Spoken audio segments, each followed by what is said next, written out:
তো শুভ সকাল আমার প্রিয় বন্ধুরা, আমি ত্রিপুরা রাজ্যের সঙ্গীতা। আমার নতুন ব্লগে তোমাদের সবাইকে স্বাগত। তোমরা সবাই কেমন আছো? আশা করছি তোমরা সবাই ভালো আছো, আর তোমাদের আশীর্বাদ ভালোবাসার আমিও ভালো আছি।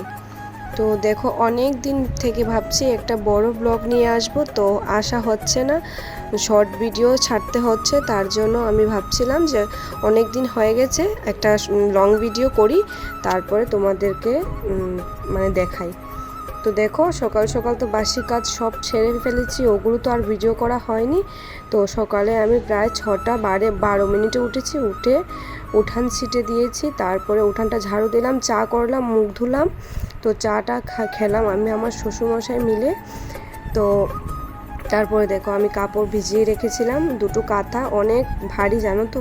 ভেজাবার পর বুঝলাম যে অনেকটাই ভারী, ভেবেছিলাম কি একা একাই ধুয়ে নেব। তো তারপরে দেখছি আমার পক্ষে সম্ভব হচ্ছে না, এতটা ভারী। কিন্তু কি করব বলো, মাও তো বাড়িতে নেই। তো শ্বশুরমশাইকে বলেছিলাম যে আমার সঙ্গে একটু হেল্প করে দিতে। তো শ্বশুরমশাই চলে গেল গরুটা নিয়ে।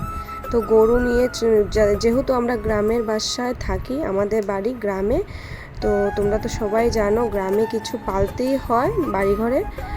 তো আমাদের বাড়িতে 3টি গরু আছে, একটা হাঁস আছে।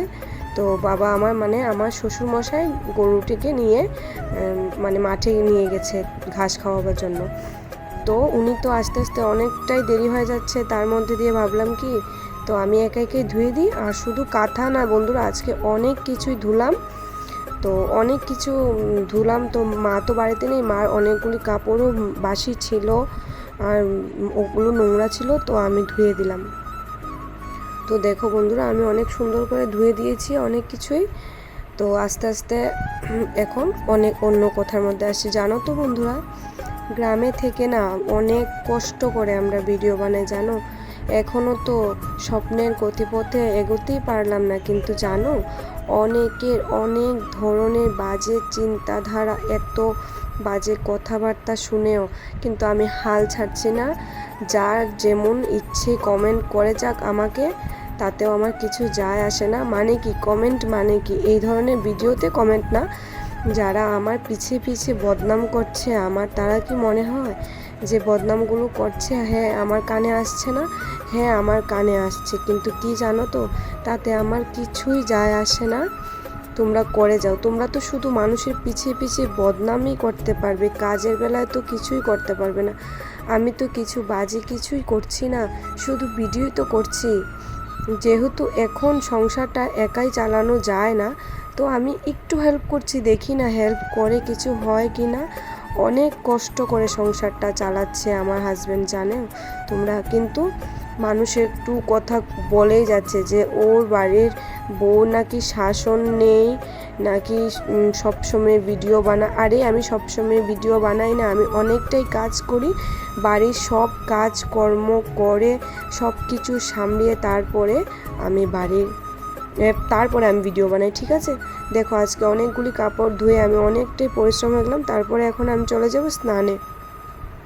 তো একটু একটু ঘরটাও গুছিয়ে নিলাম, কারণ অনেক দিন পর বাপের বাড়িও গিয়েছিলাম। তো এসে দেখি ঘরটা অনেকই নোংরা হয়ে গেছে।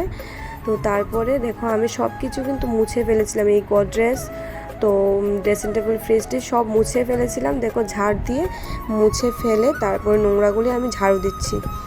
তারপরে আমি ঘরটা গুছিয়ে তারপরে আমি স্নানে চলে যাব। তারপরে কি জানো তো বন্ধুরা, মানুষে বলে না যে যেমন মানুষ তেমনি তার চিন্তাধারা, এটা ঠিক একদম কথা। কিন্তু কি জানো, আমার খুব ভালো লাগে জানো তো, যে মানুষে আমার চিন্তাটা অনেকটা বেশি করে, কারণ ওরার চিন্তাটা কম করে, কিন্তু আমার চিন্তাটা অনেকই করে। তার জন্যই তো পিছিয়ে পিছিয়ে বদনাম করে, তাই না? তো করে যাও, আমার বাড়ির কারো কোনো সমস্যা নেই, আমি ভিডিও বানাই বা ভিডিও করি, তার জন্য আমি ফুল সাপোর্ট পাচ্ছি। তো তার জন্য আমার কোনো অসুবিধা নেই, আমি ভিডিও বানাচ্ছি, হ্যাঁ সব কিছু কাজ সামলে ভিডিও বানাচ্ছি। আচ্ছা, তারপরে দেখে নাও বন্ধুরা, আমার স্নান টান ছেড়ে চলে আসলাম। এখন না আমি ঠাকুরটা দিয়ে তারপরে আমি রান্না বসাবো। আজকে না অনেকটা দেরি হয়ে গেছে জানো তো বন্ধুরা, অনেকটা দেরি হয়ে গেছে, প্রায় 12টা বেজে গেছে। কারণ আজকে অনেকগুলি কাপড় ধুয়ে দিলাম। দেখো স্নানের পরেও অনেকগুলি কাপড় তো বের হয়, এটা তোমাদের সবাইরই এমনটা হয় আমি জানি, কিন্তু দেখো আজকেও অনেকটা কাপড় ধুয়ে দিলাম। তো আমার শাড়িগুলি অনেকটি ধুয়ে দিলাম। তো এইগুলি দেখো আমি যেভাবে গুছিয়েছি তো তোমাদেরকে দেখাচ্ছি। আজকে না সব কিছু মুছামুছি করলাম, কারণ আরেকদিন তো ঘরটা ঝাড়বো, কারণ চৈত্র মাস শেষ হতে চলছে আমাদের। তো আবার চৈত্র মাসের মধ্যে না সংক্রান্তি আছে, তো এর আগে ঘরটা ঝেড়ে নেব, ঝেড়ে তারপরে আবার একদিন মুছবো। মুছার পরে না সবগুলি মুছার পরে তারপরে আমি আবার ধুয়ে দেব, ধুয়ে সব কিছু গুছিয়ে রেখে দেবো, কারণ গরম দিন তো পড়ে গেল, তার জন্য আমি কাঁথা টাথা সব কিছু ধুয়ে রেখে দিলাম। তো দেখো আমি সুন্দর করে ঠাকুরটাও দিয়ে দিলাম। তো এখন আমি রান্না বসাবো। তো আমি কি রান্না করব তো তোমাদের সাথে দেখাচ্ছি। এই দেখো বন্ধুরা, আমি রান্না করে অনেকটাই ক্লান্ত হয়ে গেছি। দেখো আমার গালগুলো অনেকটাই লাল হয়ে গেছে। তো এই দেখো আজকে মাছের মাথা দিয়ে, সাজনা দিয়ে, মিষ্টি কুমড়া দিয়ে রান্না করলাম। তো আর মাছ তরকারি রান্না করলাম ঝিঙ্গে আলু দিয়ে। হ্যাঁ, এতটুকুই রান্না করলাম, আজকে আমার পক্ষে সম্ভব হচ্ছিল না। আর তারপরে দেখো রান্না করে খেতে খেতে প্রায় 3টা বেজে গেছে। তারপরে সব শুকিয়ে গেল কাপড় যেগুলো ধুয়ে দিয়েছিলাম। তো সেগুলো সব কাপড় আমি তুলে এনেছি। তারপরে দেখছি কি মাত্র তো 3টেই বাজছে, এত কড়া রোদ উঠেছে না, কাপড় তো শুকিয়ে গেছে, কিন্তু কাঁথাগুলিও শুকিয়ে গেছে, নিচের দিকটা একটু একটু ভিজা ছিল। তার জন্য ভাবছিলাম কি মাত্র 3টা বাজছে, তো আর একটুখানি শুকিয়ে যাক, 4:30 5টার মধ্যে তুলে নেব। তারপরে আমি দেখো দেখাচ্ছি তোমাদেরকে যে আমি রান্না করে যে ডেকটা, মানে আমাদের হাঁড়িটা যে উনুনের মধ্যেই রেখে দিলাম, এটা আমার ঘরের উনুন।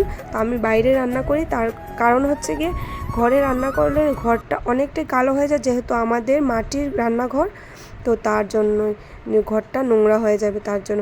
তো আজকের মতো এখানেই ব্লগটা শেষ করছি বন্ধুরা। তোমরা সবাই কেমন লাগলো, সবাই ভালো লাগলো একটা লাইক কমেন্ট শেয়ার